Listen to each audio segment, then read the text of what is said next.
اس مسئلے کو بالکل واضح طور پہ سمجھ لیجئے کہ شتر مرغ حلال پرندوں میں سے ہے۔ ایک سائل لے کر آیا سوال،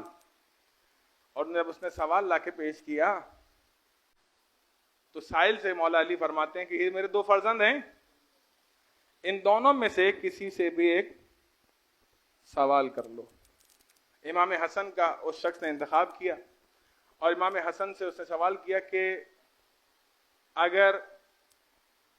کوئی شخص احرام کی حالت میں شتر مرغ کے کچھ انڈے کھا لے، ٹھیک ہے، پھر اس کے بعد امام حسن سے پوچھتا ہے کہ اس کے اوپر کفارہ کیا ہوگا، تو امام نے پھر اس کا کفارہ بیان کیا۔ اس جواب کو جو امام نے بیان کیا، اس کا کفارہ، اس نے بے ساختہ یہ کہا کہ یہ وہی جواب ہے جو سلیمان ابن داؤد سے ہمارے آباء و اجداد نے سنا تھا۔ ٹھیک، اصل اس واقعے کو بیان کرنے کی دو وجوہات ہیں، ایک تو امام حسن کا تذکرہ، اور دوسرا آج کل سوشل میڈیا پہ جو بہت زیادہ شور چل رہا ہے کہ شتر مرغ کھا سکتے ہیں یا نہیں۔ اگر اس نے حرام کھایا ہوتا تو امام حسن سب سے پہلے تو یہ کہتے تم نے حرام کام کیا، حرام کام کا کفارہ الگ ہوتا ہے، لیکن امام نے حرام اس کو بیان نہیں کیا بلکہ فقط اس کا کفارہ بیان کیا۔ ایک چیز ہمیشہ یاد رکھیں، جو پرندہ حلال ہے اس کا انڈا بھی حلال ہے، ٹھیک ہے، اور جس پرندے کا انڈا حلال ہے وہ پرندہ بھی حلال ہے۔ اسی طرح جو جانور حلال ہے اس کا دودھ بھی حلال ہے،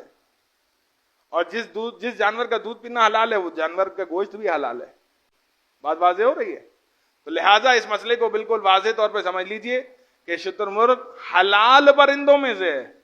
جبکہ میں نے خود آج تک گوشت نہیں کھایا اس کا۔ اب کوئی یہ نہ سمجھے کہ شاید مولانا صاحب کو پسند ہے تو اس لیے جو ہے وضاحت کر رہے ہیں، نہیں، سوشل میڈیا پہ بلا وجہ غیر ضروری باتوں میں لوگ بحثوں میں جو ہے وہ مشغول ہیں،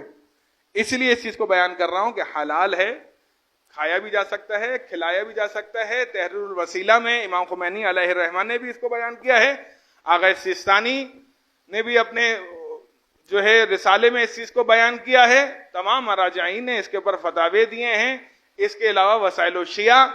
اور دیگر بحار الانوار ملا یحییٰ الفقیہ کے اندر پوری روایات موجود ہیں، یہاں تک کہ کسی نے شک کیا شتر مرغ کے بارے میں کہ مولا حلال ہے، مولا نے کہا اس کو ذبح کرو،